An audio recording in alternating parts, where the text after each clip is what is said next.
Boa noite a todos. A doutrina dos espíritos superiores, o espiritismo, é aquela doutrina que é fundamentada nos ensinos de Jesus. Uma doutrina é um conjunto de princípios, e Jesus é todo ele um conjunto de princípios, voltados para o bem, para a construção da vida, para a manutenção da vida, para a valorização da vida. Os nossos temas são essencialmente trabalhados sobre as leis de Deus. Valoriza-se aquilo que foi ensinado por Jesus, no sentido de trazermos boas relações entre as pessoas. Possa promover o progresso, a paz, a harmonia. Possa valorizar a vida no seu sentido de elevação, para a preparação para mundos melhores, mundos que são chamados espirituais. Independentemente do momento que vivemos atualmente, no mundo material, é importante considerar que, conforme o tempo passa, todos nós teremos oportunidades de avançar no caminho da luz. Daí, então, a concessão do tempo por Deus, nosso Pai Criador, para que todos sejam justiçados devidamente. E é a misericórdia divina que permite a cada um de nós, associados ao grupo que vivemos, podermos crescer espiritualmente, moralmente, intelectualmente. O nosso tema desta noite tem por título Amai os vossos inimigos. Que já é uma coisa assim, normalmente nós não aceitamos com facilidade. Mas Jesus vem facilitar para nós esse tema. E para isso ele oferece para nós alguns ensinamentos. Nós vamos ler para vocês, também para nos auxiliar na orientação do aproveitamento do tempo e do tema que nós temos. Em Mateus capítulo 5, versículos 20, 43 e 47. Diz assim: Tendes ouvido o que foi dito, palavras de Jesus. Amarás o teu próximo e aborrecerás o teu inimigo. Mas eu vos digo, amai os vossos inimigos, fazei bem ao que vos odeia, e orai pelos que vos perseguem e caluniam, para serdes filhos de vosso Pai, que está nos céus. Olha que interessante como Jesus coloca Deus, nosso Pai. Ele traz Deus para as pessoas como Pai, Paizinho. A palavra Abba, que você vai encontrar na Bíblia, respira Pai, querido Pai, Paizinho. O qual faz nascer o seu sol sobre os bons e os maus. Pensa no dia a dia, e cada dia lindo que está sendo feito atualmente em nossa cidade. O sol contempla todas as pessoas indistintamente, mas é pela bondade de Deus, pelo plano maior, que todas as pessoas são amparados pela luz, para que todos possam prosperar. E vir chuva sobre justos e injustos é indiferente. É o mesmo plano maior trabalhando em prol do nosso crescimento moral. Então nós percebemos aí o ensinamento voltado para essa forma equânime, igual, de tratar a todos da mesma maneira. As nossas reações, as nossas obras é que podem ser diferentes. Cada um com o seu caráter, com sua forma de trabalhar. E assim, também aquelas pessoas que não trabalham em consonância conosco, em mesma ideia, em mesmo sentimento. Então nós temos algumas passagens interessantes, e vamos comentar, e que se diz, por exemplo, dentro desse sistema de buscar ser justo, nós temos então uma forma de nos organizar para a vida. E as inimizades que nós possamos ter, o ódio, o rancor que nós possamos desenvolver junto às pessoas, faz parte do nosso progresso moral. Então nós precisamos passar por provações, por expiações, para que nós possamos desenvolver virtudes. E a nossa inimizade que conseguirmos, nós vamos ter que processar também. E Jesus traz formas de trabalhar com isso. É importante nós ouvirmos as palavras de Jesus. E continua dizendo, porque se não amardes senão os que vos amam, que recompensa haveis de ter? Não fazem os publicanos são os funcionários públicos que cobravam impostos ao templo de Jesus. Não fazem os publicanos também assim? Eles eram mal vistos na sociedade, porque eles favoreciam os senhores materiais. E os judeus, na época, não aceitavam outros senhores que não fosse o único Deus. Então, eles odiavam essas pessoas, de certa maneira.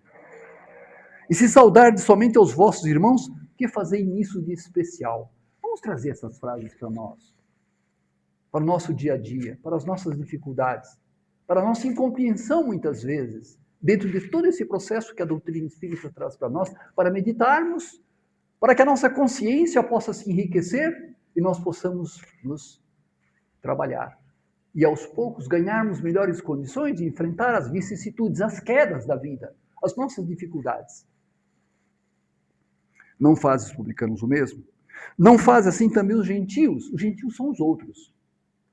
Tem os judeus e tem os demais, os gentios, os estrangeiros, os gregos principalmente, porque a Judéia, na época, ela vivia num espaço de um mundo greco-romano.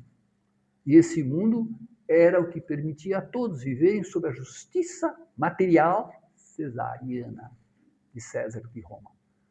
E Jesus traz uma justiça perfeita, a justiça de Deus, nosso Pai, mas respeita os caminhos que o mundo escolhe para viver ou decide viver.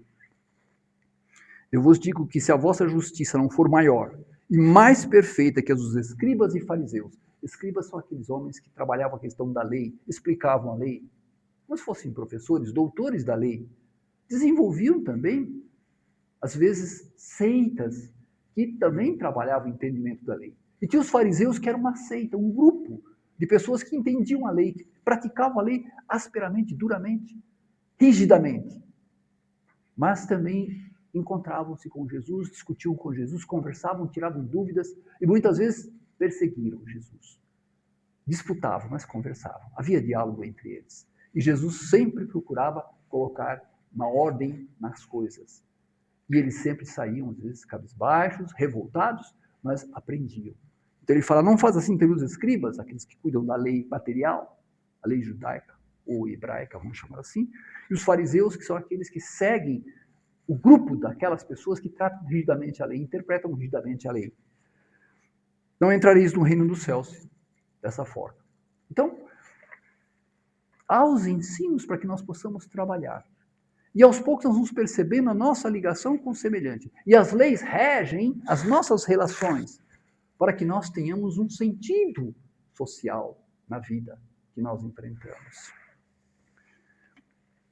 É interessante nós verificarmos, então, que diante das colocações que Jesus faz para nós, ele encontra uma forma de trabalhar a comunicação. E uma das formas é de entender que o que acontece para o ser pequeno, o fraco, o débil, o doente, acontece na mesma, por mais razão também, acontece com o maior. E o que acontece com o maior? Quanto mais para o menor, para o doente, para o fraco, para aquela pessoa que não tenha posses, todos têm direitos. Mas aqueles necessitados de proteção, para Jesus, precisam mais ainda. Então ele diz, a pessoa que for boa, por exemplo, tem tantos direitos quanto aquele que for mal. Então nós temos que perceber a comunicação de Jesus nesse sentido. O fim de tudo é a misericórdia, na verdade. E há em Lucas, um dos evangelistas, 3 histórias que Jesus fala, 3 parábolas, onde ele fala de misericórdia. Uma delas, por exemplo, é da senhora que perde uma moeda. Essa mulher que perde, ela tinha 10 moedas, perde uma. Aí ela para tudo, começa a organizar a casa, arruma a casa, limpa a casa e acha a moedinha lá, que era salário de um dia, mas era uma moeda pequena. E sai para fora contando para todos que encontrou a moeda perdida. Então, há que se pensar a respeito do que se perde e recuperar. Assim também as nossas relações. Há também aquela passagem da ovelha perdida, onde o pastor está pastoreando lá numa região distante, 100 ovelhas, e uma delas se perde. E ele para tudo para ir atrás da ovelha perdida. Assim também é Jesus. Quando encontra alguém doente e que as pessoas acham que ele está curando no sábado, como curar no sábado? Aí ele fala, poxa, Quando a tua ovelha se perde, você não vai atrás dela, no sábado você não salva a tua ovelha, deixa ela perder-se. Então sempre é tempo para socorrer, sempre é tempo para elevar, para trazer prosperidade. Assim também o chamado filho pródigo, aquele filho que era de uma família próspera e que ao mesmo tempo todos trabalhavam, mas ele era folgado. Ele pede a parte dele, fala, pai, me dá a minha parte que eu vou cuidar da minha vida. E sai pelo mundo, e perde tudo que ganhou do pai dentro da sua herança. Aí ele volta, todo perdido. Chega em casa, o pai fica super alegre porque o filho perdido retornou, o filho pródigo retornou. E se alegra com aquele filho que retorna. O irmão mais velho, ou o irmão lá, que vê aquela circunstância, fala, puxa, nós ficamos trabalhando, estamos aqui produzindo, e esse aí sai por aí, perde tudo, volta e você o recebe de coração aberto. Ele fala, bom que ele retornou. Então a ideia da misericórdia é muito presente no ensino de Jesus. E os seus discípulos trabalham isso, os escritores também reproduzem isso para nós. Então, usar de misericórdia com aquele que nos faz mal é necessário, porque nós temos, de certa forma, uma amizade sendo perdida às vezes, uma relação sendo perdida. Então, é necessário a pessoa rever os atos, repensar para agir com justiça. Porque nós temos uma imperfeição tão grande que a nossa justiça também é imperfeita. Mas a justiça divina não. Então Jesus chama a atenção nesse tema para nós, para pensarmos a respeito das oportunidades que nós temos na vida, mesmo que sejam momentos difíceis, como quando alguém nos dá um tapa no rosto. Então ele nos diz, dentro do mal que se faz, né? Esse mal, ele faz mal a nós que somos agredidos às vezes, ou que agredimos. Ou então também o amor faz bem. E nós sabemos que sempre o amor faz bem. Essa é a realidade. E era o que Jesus fazia. Trazer harmonia, trazer paz, trazer crescimento, trazer progresso, trazer alegria. São expressões que fazem parte dos ensinos de Jesus.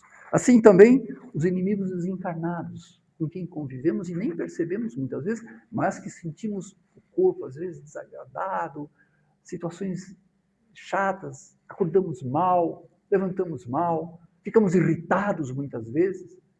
Muitas vezes são influências espirituais. Por quê? Porque nós temos raízes em nós associadas a essas questões que fazem com que nós tenhamos sintonia e afinidade com pessoas muitas vezes que nós devemos moralmente, que marcaram a nossa presença, ou que vêm de nós tirar alguma coisa, em que seja a nossa estabilidade emocional. Então, olha como é complexa a situação do mal que se possa fazer, da maldade, e como nós devemos perdoar os nossos inimigos, inclusive essa parte espiritual. Porque isso aí também influencia a nossa vida, atrasa a nossa vida. A casa espírita traz exatamente isso para nós, uma melhor compreensão desses processos que nos afetam. Então, lembrar desses aspectos que o mal faz mal, que o bem faz bem, e que nós temos que trabalhar em relação a esses elementos, pensando no sentido da elevação de todos. E uma alma que se salve, vamos chamar assim, entre aspas, que possa se elevar, que possa ser levada para lugares de trabalho, lugares de meditação, de recolhimento para tratar da sua saúde mental, o espírito, no caso, que está nos provocando, o inimigo desencarnado, faz com que aquilo se afaste de nós e nós possamos tocar nossa vida para frente. Então, amar os inimigos também está associado a essa questão.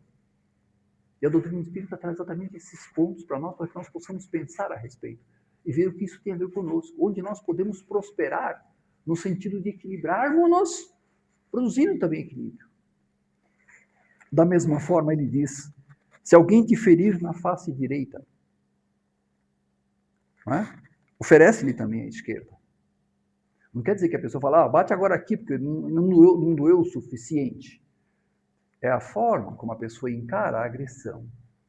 A maneira como é capaz de perdoar ao outro, incompreendido muitas vezes, ou muitas vezes fora de si, e que está atacando-nos de alguma forma, não que nós não tenhamos meios de nos defender. Mas se nós formos reagir na mesma natureza, na mesma forma, nós podemos complicar muito mais a situação. É o que está acontecendo muito hoje em dia. As pessoas cada vez mais se agredindo por coisas banais, elementares, valores passageiros da vida, que não têm tanta importância para a vida maior e nem para a nossa vida no momento. Então, saber como reagir a uma agressão é muito importante. E Jesus nos chama a atenção para nós revermos as nossas reações perante as agressões, para verificar se nós não podemos oferecer alguma situação melhor dentro da nossa relação, para que nós possamos conduzir melhor a nossa própria vida e cumprirmos o nosso papel perante a vida.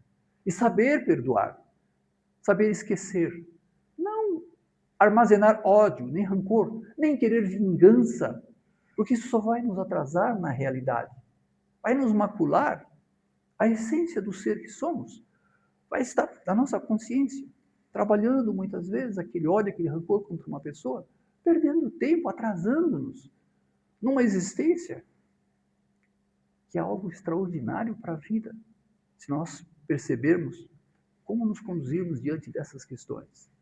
Então, Jesus traz isso para nós nos seus ensinos. Há uma outra passagem interessante também, que diz assim: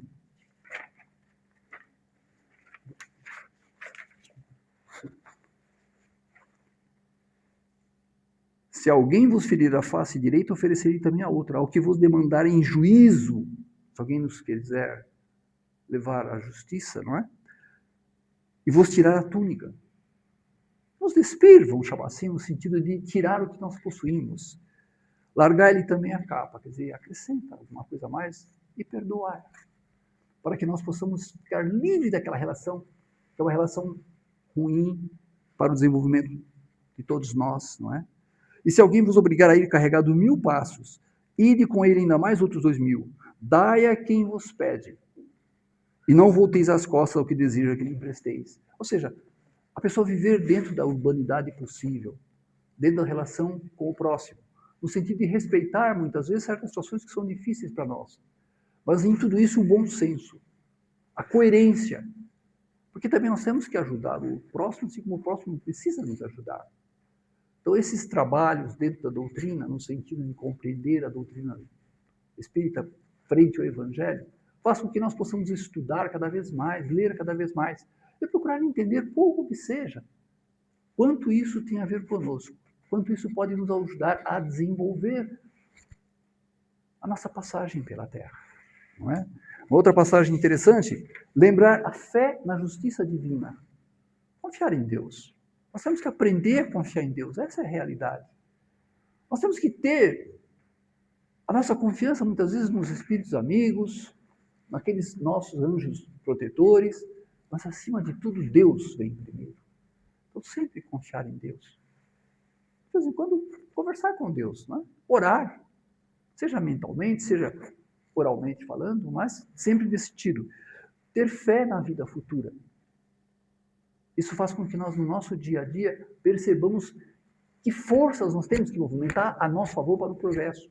Então, amar os nossos inimigos é desenvolver força, sim, para conviver com aquele que é passível de ser odiado um dia, talvez. É oferecer, às vezes, a oportunidade da pessoa rever a sua posição, porque somos como nós. Todos eles são como nós.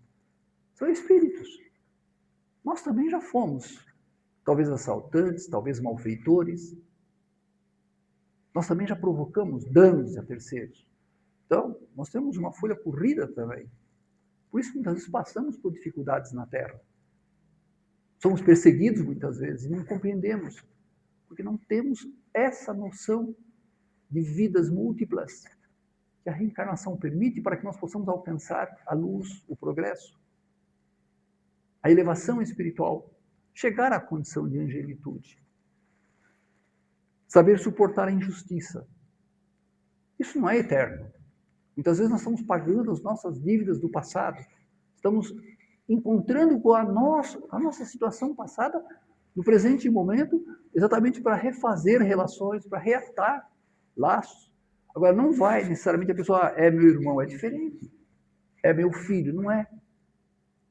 Mas mesmo os filhos, às vezes, os irmãos, dão problema para nós. Então nós temos que saber perceber a nossa posição no mundo, a nossa situação como filhos de Deus, nosso Pai. Todos somos irmãos, quer queiramos ou não, é assim, é a realidade. É melhor ser arruinado que arruinar. Por quê? Porque a vida todo dia nos oferece oportunidades. Muitas pessoas, observem, trabalham arduamente, crescem, progridem, tomam iniciativas, vão lá e fazem o gol. Outros trabalham mais ou menos e não acertam o gol. Então, nós temos que buscar, através do trabalho, através daquela consciência que tem dos valores da vida, saber aproveitar esses valores. E amar os inimigos também faz parte de compreender o próximo na situação, talvez, passageira de inimigo. Agora, quanto mais nós ofertarmos o perdão, o comportamento sadio, respeitoso, melhor a vida nos responderá. Essa é a realidade. Jesus passou por várias dificuldades aqui na Terra, em vários momentos, mas perdoou até o fim.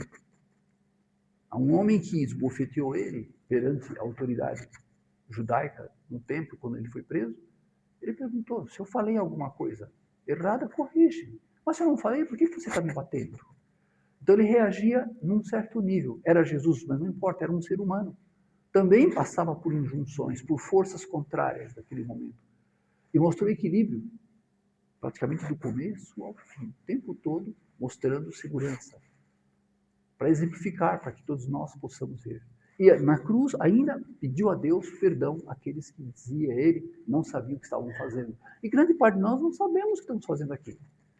Se hoje nós estamos numa doutrina que nos dá esclarecimento sobre a vida futura, insiste na questão da reencarnação como oportunidades, porque as demais doutrinas, elas nos oferecem a oportunidade de ser salvos, mesmo depois de ter uma vida pregressa, vida passada, muito esquisita, muito estranha, que perturba a vida dos outros. E no final somos perdoados porque nos arrependemos.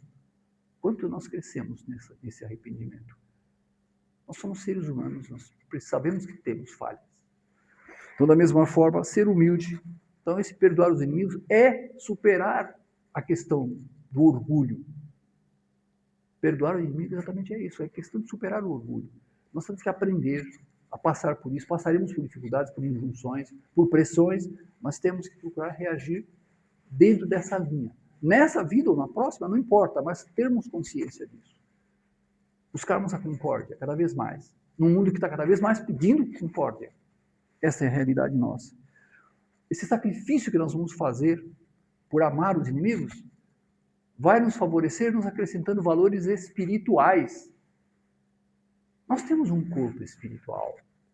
Esse corpo espiritual, ele registra as questões que acontecem no mundo material. Então, se alguém se fere, ou corta a perna, sei lá, machuca, sofre um acidente, e aquilo é uma coisa importante para aquele ser, aquela perda da perna, por exemplo. Quando a pessoa desencarna, a pessoa anda por aí sem perna, embora não precisasse andar sem perna. Porque poderia recompor mentalmente, pela sua vontade, a perna novamente. Não da forma como é material, mas como espírito que é. Conforme vai progredindo, vai se afastando então dessas marcas. E assim também as impressões mentais. Passa muitas vezes como uma pessoa abandonada. Acha que é abandonado. Uns nem sabem que morreram, que desencarnaram. E ficam achando que estão vivos. E vem dormir na cama ainda. Vai lá para o tribunal trabalhar. Vai na Câmara. Vai na fábrica. E vive aquele mundo ainda. Como se dependesse. Então as marcas não ficam só na mente, na memória da mente, mas também no corpo. E, consequentemente, a pessoa carrega com isso, arrasta consigo. Às vezes volta à encarnação com marcas relativamente ao coração que atirou, à cabeça que afetou. Tudo ligado ao corpo espiritual, de certa forma. E as memórias que tem, mentais, vamos chamar assim. Então nós precisamos trabalhar isso aí, lembrar das injustiças e pensar nesse sentido. Né? Esse amor que nós devemos ter com o nosso semelhante é exatamente o que vai nos levar à felicidade. Por isso que Jesus, ao final da sua vida, quando estava desencarnando ali na cruz, ele pede que Deus perdoe os seus inimigos, né?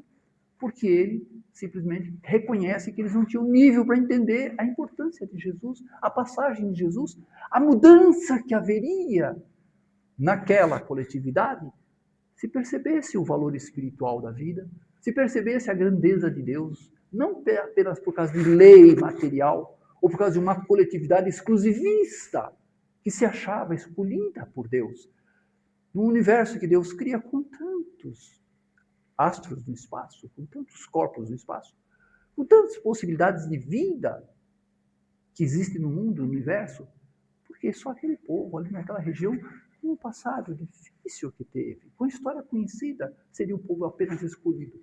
Então Jesus mostra para eles, eu vim esses aqui porque esses precisam, têm privilégios, mas tem direitos também, porque tinha uma fé extraordinária, firme.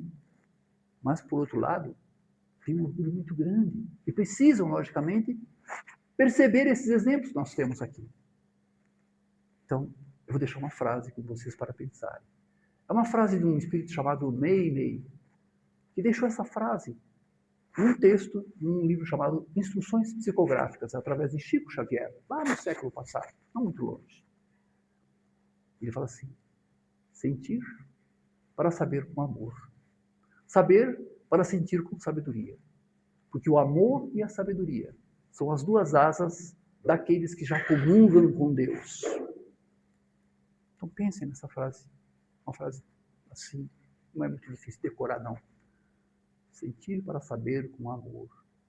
Amar para sentir com sabedoria. Porque o amor e a sabedoria são as duas asas daqueles que já comungam com Deus, já convivem com Deus. Então nós possamos carregar conosco essa frase, pensar na sabedoria e no amor. E principalmente no amor aos nossos inimigos. Porque muitas vezes todos nós nos atrapalhamos dentro da inimizade. Então nós precisamos pensar nisso e olhar um pouco mais para frente, né? No sentido da luz, do progresso, e deixar essa parte material, que o tempo vai naturalmente desgastar isso. Esquecer, né? Colocar na memória coisas interessantes, como as orações, os pensamentos positivos, o dia de comparecer perante o Evangelho, né? E caminhar com tranquilidade e com serenidade, porque Jesus também assim passou pelo mundo. Muita paz para todos. Uma boa noite.